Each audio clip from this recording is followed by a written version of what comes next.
Bonjour à tous, j'ai le plaisir aujourd'hui de recevoir Philippe Debar, qui est un jeune sage de 71 ans, un ingénieur hydraulicien aujourd'hui à la retraite, 50 ans de carrière durant laquelle il a été partenaire associé et responsable du service hydraulique au sein du bureau d'études CEREG, une structure aujourd'hui de 200 ingénieurs spécialisés dans l'ingénierie de l'eau.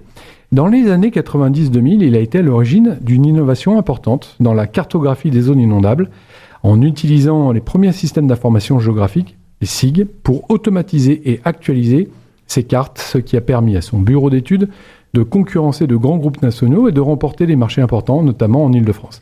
Aujourd'hui, il poursuit une activité de conseil, principalement sur des questions réglementaires et d'ingénierie liées à l'eau.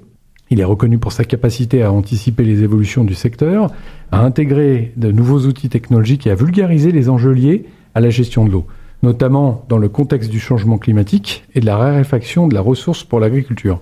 Philippe, merci d'être là. Ma première question, qu'est-ce qui a déclenché l'innovation importante que vous avez portée dans les années 90-2000 que j'ai citée tout à l'heure ? Bien, bonjour Eric. Vous savez, ce qui a nécessité, ce qui a justifié, c'est la nécessité. Comme toujours, on ne bouge pas forcément spontanément dans nos vies professionnelles. À l'époque, petit bureau d'études, moins de 10 personnes, on se posait la question de se différencier par rapport au gros bureau d'études. Nous sommes des enfants des marchés publics, c'est-à-dire que il y a dans notre pays peu d'occasions de contracter avec le privé dans cette problématique de l'ingénierie de l'eau, et donc nous étions contraints de répondre à des appels d'offres publics, où là, effectivement, la concurrence s'exprime à plein. Donc il fallait se différencier de ces concurrents qui, pour la plupart, étaient des bureaux d'études anciens et déjà bien structurés. Donc on s'est creusé la cervelle. Je ne peux pas dire que ça a été quelque chose de mécanique, de voulu et de forcément très organisé, mais enfin, on était sur le qui-vive. Et il se trouve qu'à cette époque-là, beaucoup d'outils qui n'avaient pas forcément de rapport avec l'eau émergeaient. Et on s'est posé la question de la façon dont on pouvait jumeler ces outils émergents et notre discipline qui était celle, en l'occurrence, du risque inondation, du risque apporté par les crues. Et puis, finalement, ça a été un peu le fruit du hasard. Et je me souviens bien de cette journée, comme quoi il y a parfois des étincelles qui laissent des traces, où c'était une fin de journée. Et tout simplement, je me suis dit, mais pourquoi on ne couperait pas ceci et cela ? Le ceci et cela a donné naissance à un produit de cartographie automatique des zones inondables. Alors dit comme ça, c'est un affreux néologisme, ça ne veut pas dire grand-chose pour la plupart des gens qui peuvent nous écouter, mais il faut savoir que cette époque des années 95-2000, c'était une époque où on commençait à cartographier les zones inondables pour définir les risques d'inondation et éviter que les gens s'y installent. C'était une période post-Haroun Tazieff. Haroun Tazieff avait été secrétaire d'État à la prévention des risques majeurs et il fallait définir ces risques, les planifier, en tout cas les cartographier plutôt, c'est le bon mot, de façon à prévenir les installations dans ces secteurs. Et la problématique de la cartographie est qu'elle n'est pas facile à réaliser tout simplement parce qu'autrefois elle se faisait à la main. Là, la possibilité tout d'un coup de la faire automatiquement avec beaucoup de finesse, beaucoup de subtilité en croisant différents paramètres, eh bien, a été une évolution majeure, on peut le dire aujourd'hui, une évolution majeure dans le fait d'afficher le risque. Voilà. Je pourrais éventuellement rentrer dans les détails, mais peut-être que ça peut ne pas intéresser forcément nos auditeurs. Ça a permis d'attraper de nouveaux marchés, de vous différencier. Donc c'était l'utile et l'agréable. C'était, on va dire, l'utile, parce que l'agréable, vous savez, lorsqu'on travaille énormément, peut-être est à regarder d'une façon particulière. Enfin, l'utile, certainement, parce que cette petite innovation, je dis aujourd'hui petite parce qu'elle est devenue presque commune. Tous les bureaux d'études cartographient automatiquement les zones inondables. Mais à l'époque, ça ne se faisait pas, mais ça nous a permis, paradoxalement, aussi petits que nous étions à l'époque, je disais une dizaine d'ingénieurs, eh bien d'aller présenter cet outil en région parisienne, notamment dans un organisme qui s'appelle les Grands Lacs de Seine, et qui est un organisme qui, ni plus ni moins, pilote tous les barrages qui sont à l'amont de Paris et qui ont pour vocation de protéger la capitale contre l'inondation de la Seine. Avec ces présentations, figurez-vous qu'on a accroché ces gens-là, et ils se sont dit, bon sang, mais bien sûr, c'est l'outil qu'il nous faut. Et il se trouvait qu'on est arrivé au bon moment, parce que quelques temps après, ils lançaient un énorme appel d'offres sur la cartographie des zones inondables de la Seine, dans la traversée de Paris, cartographie et chiffrage économique des dommages de crues. D'accord. Voilà. Donc, on a candidaté, bien entendu, et de 10 ingénieurs que nous étions, nous avons gagné ce marché contre les mastodontes de l'époque, qui étaient des bureaux comportant déjà plusieurs centaines d'ingénieurs et surtout qui avaient pignon sur rue depuis bien plus longtemps que nous. Philippe, vous êtes en train de me dire que l'innovation, c'est lié à l'acquisition de nouveaux marchés, ou alors c'est aussi vos cerveaux d'ingénieurs toujours en quête et en recherche? Je dirais plutôt ça. Nouveau marché, alors, je suis obligé de rentrer un peu dans les détails. Si vous voulez, les marchés dans le domaine de l'ingénierie de l'eau, ce sont des marchés qui sont pilotés par la réglementation. Donc, la réglementation, c'est un peu un corset, d'où il est difficile de s'échapper. Et en définitive, c'est pour essayer plutôt de s'adapter aux contraintes imposées par ces corsets, parce que les demandes sont effectivement de plus en plus précises, importantes, lourdes. On sait les procès qu'on fait aujourd'hui à la réglementation. Ce sont donc ces contraintes-là qui obligent à trouver des façons de travailler de façon plus productive, plus efficace, plus rentable, entre guillemets, en même temps que ce ne soit pas trop choquant. Mais voilà, c'est les contraintes professionnelles liées au marché sur lequel nous évoluions qui ont amené cette innovation. D'accord. La contrainte génère la créativité, ça c'est propre pour tout le monde. J'ai une question de votre perchoir de sage, parce que moi j'ai la chance de vous voir, vous ne faites pas du tout votre âge, on dirait un jeune homme. Quel conseil vous donneriez à un jeune bureau d'études, des jeunes ingénieurs là, pour innover, se différencier? Il faut être présomptueux pour donner des conseils. Moi, c'est ce que m'apprend l'âge. Moi, je dirais être curieux. Bon, ça j'enfonce une porte ouverte. Être curieux, ne pas désarmer. Mais je vais tourner en boucle en vous disant tout ça. Je crois qu'il est difficile d'échapper au lieu commun. L'innovation, c'est quelque chose, qui se décrète pas. C'est un état d'esprit. J'ai le sentiment, alors qu'il y a dans la plupart des grands groupes que j'ai eu l'occasion de côtoyer, il y a des services innovation, des services méthodes qui sont chargés de mettre au point de nouvelles façons d'aborder les problèmes. C'est une façon de faire, je pense, pour les grands groupes. Et pour les petits groupes, c'est le désir forcené d'exister. Voilà. Parce qu'il faut se différencier. Et donc, c'est plutôt ça enfin, éviter la routine. Éviter la routine pour être remarqué. Voilà. Ne pas faire les mêmes choses que tout le monde. Ça, je crois que c'est un bon moteur, une bonne épée dans le dos. Est-ce qu'aujourd'hui, dans vos activités de conseil, vous êtes toujours dans l'innovation ?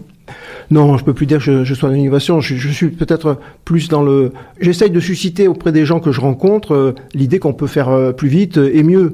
À charge pour eux de saisir la balle au bon. Moi, à mon niveau, j'ai plus les capacités à innover. Par contre, je vois les évolutions qui sont autorisées, notamment par l'intelligence artificielle, qui sont assez spectaculaires. Et je dois dire que je regrette presque mon âge, parce que j'ai le sentiment que c'est un train qui partira sans moi cette fois-ci. Mais là, quelles belles aventures en perspective. Vous avez été longtemps une locomotive, donc pas de sujet là-dessus.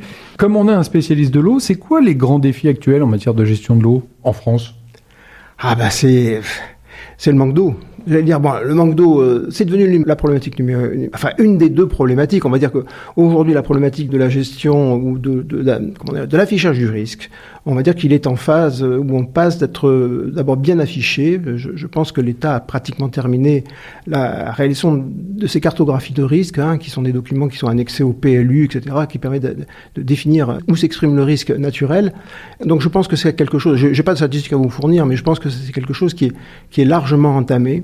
Et ce que l'on découvre par contre, c'est la problématique du manque d'eau. C'est pas l'eau quand il y en a trop, ça c'est les crues, c'est l'eau quand il n'y en a pas assez. Ça c'est la sécheresse, et c'est évidemment l'irrigation. Donc qui vient perturber en plein à la fois, à mon avis, deux réflexions qui sont le fait que il faut de l'eau pour alimenter les cultures qui sont en place et qui posent de façon pratiquement instantanée. Mais quelles sont les cultures qui sont en place et pourquoi ont-elles besoin d'eau ? Il y a bien deux débats qui sont autour de tout ça, mais la problématique, pour répondre simplement à votre question, me semble-t-il, c'est le manque d'eau, c'est l'irrigation, c'est les méga-bassines, pour peut-être parler plus simplement d'un sujet qui fâche. D'accord. Le manque d'eau pour l'agriculture. Pour l'agriculture. Pas l'eau potable. Pas l'eau potable, là aussi, c'est la plupart des collectivités sont confrontées aujourd'hui éventuellement à une réflexion, pas forcément un problème de manque d'eau, quoi qu'il y a eu, effectivement, pour être honnête, dans les 2-3 années qui ont précédé, des manques d'eau dans un certain nombre de communes rurales, des petites communes, qui ont été obligées d'être alimentées de façon un peu artificielle par des réservoirs qu'on venait installer sur la place du village. Mais on va dire que pour les grosses collectivités, il y a des réflexions intenses qui ont été menées pour déterminer si oui ou non on risquait de manquer d'eau et mettre en place des mesures ad hoc. Donc oui, c'est un sujet, l'eau potable, maintenant peut-être moins prégnant que celui de l'irrigation. Et vous êtes confiant ? Vous pouvez nous envoyer une petite onde positive là sur le sujet de l'eau, parce que ça inquiète tout le monde, cette histoire. Confiant, moi je suis naturel optimiste, donc il ne faut pas non plus être béat. Donc confiant par rapport à la capacité qu'ont nos services techniques, puisque ce sont eux quand même qui sont à la manœuvre, et à nos politiques qui effectivement donnent l'incitation, mais confiant pour régler les problèmes d'eau potable des grosses collectivités, oui. On est un pays qui ne manque pas d'eau. Je ne dirais pas la même chose si j'étais effectivement de l'autre côté de la Méditerranée. On ne manque pas d'eau pour l'eau potable. Même si effectivement à la clé de cette affirmation, il y a probablement des investissements à réaliser pour garantir, pour sécuriser l'approvisionnement en eau des collectivités, approvisionnement potable. La différence, je me répète un peu, c'est la problématique de l'eau d'irrigation qui là est en devenir. En devenir pour plusieurs raisons, puisque il y a effectivement là pour le coup un manque d'eau criant, et effectivement après d'un point de vue plutôt sociétal des questionnements qui surgissent, qui émergent sur la nécessité d'irriguer et qui viennent télescoper à plein les agriculteurs qui sont les irrigants, et puis la ressource en eau. Là, il faut reconnaître que c'est un débat qui n'est pas prêt de s'éteindre, même s'il faut laisser le temps aux choses d'évoluer. C'est sûr qu'on ne peut pas aujourd'hui supprimer l'irrigation sous prétexte qu'effectivement on rencontrerait des difficultés d'approvisionnement. Voilà, c'est un peu le constat que je fais personnellement. D'accord, une question d'équation. Même à la retraite, vous continuez à intervenir comme consultant. Sur quel type de mission vous travaillez aujourd'hui ? Je termine principalement sur des problématiques d'aménagement urbain, c'est-à-dire c'est l'eau dans la ville.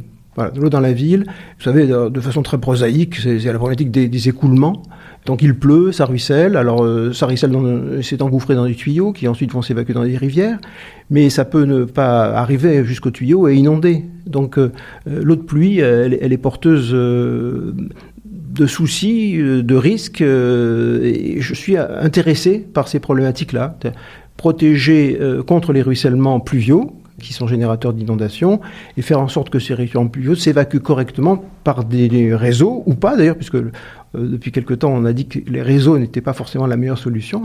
On parle beaucoup aujourd'hui de techniques alternatives aux tuyaux. Mais voilà, c'est le devenir de l'eau en milieu urbain qui est le principale source d'approvisionnement, si je puis dire, en prestation. Comment on garde cette pêche et cette énergie du haut de vos 71 ans, J'en fais pas une question d'âge, mais c'est quoi votre secret ? C'est quoi la source ? Vous savez, la source, c'est tout simplement l'intérêt. Moi, je fais un métier qui me passionne, voilà. Tout en reconnaissant avec beaucoup de modestie que je suis peut-être pas un cas général, mais j'ai eu la chance de faire un métier qui m'a toujours passionné, voilà. Puis c'est un métier, celui qui est en permanent renouvellement et qui oblige, si on veut se tenir un tout petit peu à la page, à forcément ouvrir des livres, aller consulter quelques sites spécialisés, etc., etc. Donc, on est toujours un peu sur la brèche lorsqu'on s'intéresse à l'eau. D'accord. Voilà. Bon, l'eau, c'est la vie. Philippe Debar, c'est la vie. Merci Philippe pour votre intervention.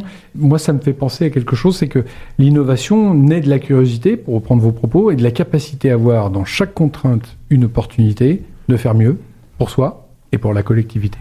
Sur ce, belle journée à tous et à très bientôt sur Radio Clapas.